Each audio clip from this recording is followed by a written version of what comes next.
ಆಗೋದು ಆಗಿದೆ ಆಗಿದೆ ಸರ್ ಆಗಿದೆ.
دورياش مسدوقة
بدري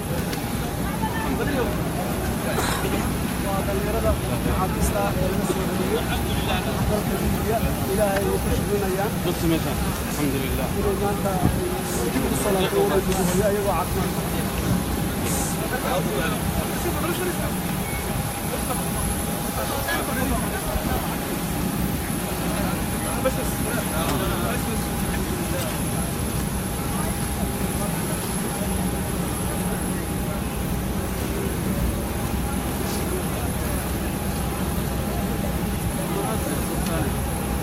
تعبان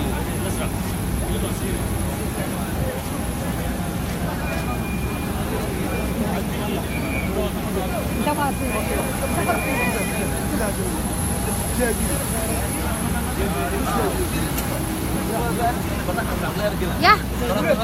ايوه مي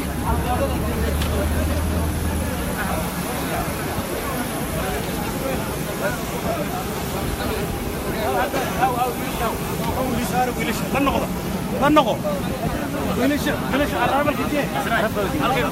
هيا هيا هنا عن الجسر عافية عنه انت لا ما بدها ابو بدها عود بنقم مقالك انت نافع عن مقالك فكرين انت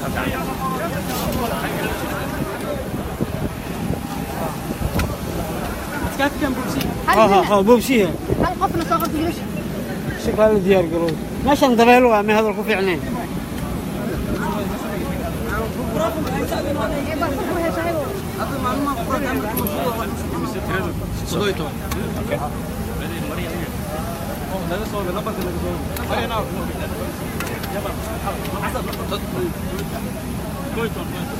أنا هيقول هذا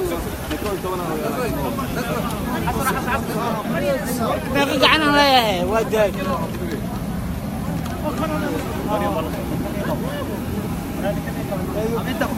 مال كلك سبسة دعمي أيقب الحسنين. هلقوا فعلوا حكم مقالي كربيع 800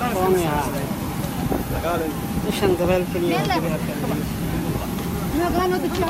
رجال واصل دعم وكلام وبصير هيك يا بحر قالوا شيء كذا أبو قارئ قبلنا يا أبو جال بدي قبل شكرا سجال بسم الله الرحمن الرحيم والصلاة والسلام على رسول الله سيدنا محمد وعلى آله وصحبه وسلم الحمد لله رب العالمين وحمد الله وبارك على سو دويني طبعا كاميرا حابيستا يحدن ودنك ليبيا ومدحوها أمري إن لغا هول قلو dad badan oo Soomaaliyeed ayaa ku dhiban Liibiya oo ay maxabsiyada ku jiraan ama qolyaha magafayaasha loo yiraahdo yaqaana ay haystaan madaxweynaha Jamhuuriyadda Federaalka Soomaaliya Mudane Maxamed Cabdullaahi Farmaajo ayaa amar cad ku bixiyay ambassadorkeena Yurub Fiqi iyo Maryan oo wakiilka gaarka arrimaha migration-ka ah ayaa ka howlgalay waxaan maanta ku guuleysanay 10 noolo ka mid ah oo qoys iyo isugu jira ashxaas kale laga soo kaxeeyo laga soo furto alxamdulilah rabbil caalamiin si nabadgelyo ahna ay u yimaadaan dhulkoodii hooyo ku soo noqdaan waxay tani barbar socotaa qaybna ka tahay ballanqaadadii madaxweynaha jamhuuriyadda federaalka Soomaaliya mudane Maxamed Cabdullaahi Farmaajo uu sameeyay ee ahaa in uu gurmad u fudin doono shacabweynaha Soomaaliyeed ee ku tabaalaysan daafaha dunida guud ahaan waxaa ogeydeen iyadoo ballanqaadka madaxweynaha aanu fulinayno in iyo amarkii madaxweynahaba aanu maxaabiis ka soo celinay xukuumaddu dalka Itoobiya aad u tiro badan maxaabiis ka soo celinay Hindiya maxaabiis ka soo celinay Seychelles waxaanu ku tala jirnaa kuwayo kale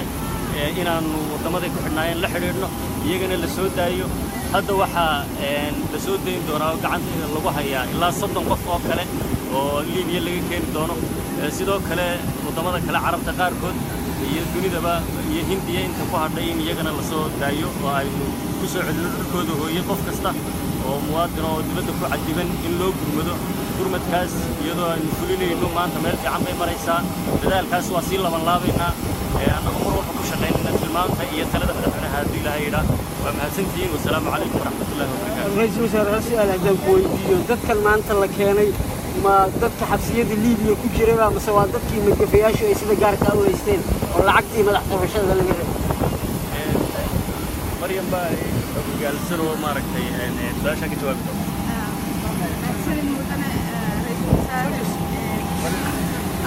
dadkan maanta aan keennay waxay ku sugnaayeen magaalada Tripoli waxayna ahaayeen dadkii waxaa maanta inala socdo dad guryo oo magafayaal maamulaan oo magaalada Kufra oo koonfurta Liibiya ilaa iyo 3 sano lagu soo haystay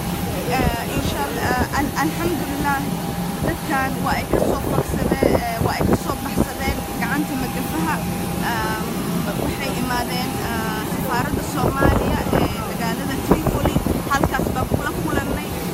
waxayna doorbideen inay dalkooda u soo noqdaan maadaama arrin xaaladda waddanka sii xumaanayso mideeda kaleetana wax maanta Yurub laga raadiyo la isku qiimeeyo bad loo galo ma jirto haddii arrimahaas waddanka laga heli karo dowladda Soomaaliya way ka dhan tahay inay arrintan xal u hesho annagoo kaashanayna hay'adaha caalamiga gaar ahaan IOM marka dadkaas waxay ku jireen gacmaha magafayaasha laakiin ilaahay ayaa gacantooda ka soo bixiyey haddana danjire Cali Saciid Faqi wuxuu ku soo haray magaalada Liibiya oo aan ku noqon doono goor dhow wuxuu soo booqday xeryaha ay dowladda gacanta ku hayso dad badan oo Soomaali aad ay ugu farxeen inay arkaan dowladdoodii oo maanta soo gurmatay qaar ka mid ahna waa soo noqon doonaan insha Allah taala okay Maryam xilkaaga iyo magaca saddexdiisa Maryam Yaasin Xaaji Yuusuf waxaan ahay ergeyga gaarka ee xukuumadda u qaabilsan arrimaha oo tahriibayaasha iyo caruurta waxaana ka howlgalaa xafiiska ra'iisul wasaaraha aad u mahadsan xildhibaan magaca saddexdiisa إدريس عبد القادر horta waxa waaye saad ku warqabtaanba dawladdan waa dawladda kaliya أنا شوف جبت أوصل كان عليه ما هذيك أنت وضع دماغك حلوة سان جسك سد هذه قبل أي قبل أنا عليه قبل dawladda waa dawladda kaliya oo dawladii la soo dhaafay kumeel gaar ahaado waa dawladdii kaliya maxaabiis ka soo daaysan dibadda waay number 2 waxay soo daayay Itoobiya Seychelles India hadana Liibiya waay marka waxaan leeyahay danta dalka iyo dadka waxay ku jirtaa dawladdan uu hogaamiyo Farmaajo iyo ra'iisul wasaare Xasan Cali Khayre waxaan leeyahay shacabka inay taageeraan way dawladdan waa dawladda kaliya ee burburka wixii ka dambeeyay qatay jirdil badan loo sameeyay lagu soo sameeyay Liibiya loogu sameeyay hadda dad badan ku jira magafiyaal xagga waxaan rabnaa dawladda hadana inay kaalinteeda ka qaadato waxaan ku soo gabagabeynaa danta dalka iyo dadka waxay ku jirtaa in dawladda la raaco uu hogaamiyo Maxamed Cabdullaahi Farmaajo iyo ra'iisul wasaaraha waayo waxay xasuusteen dadkoodii banaanka ku xirnaa tirada guud baan kala waa 10 qof سامحك وجهي هذا هو حقنا جايه شيء امتحان ها انا عبد الرحمن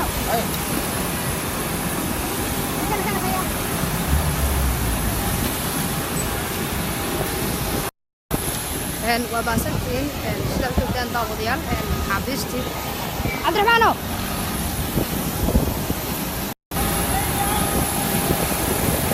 عبد الرحمن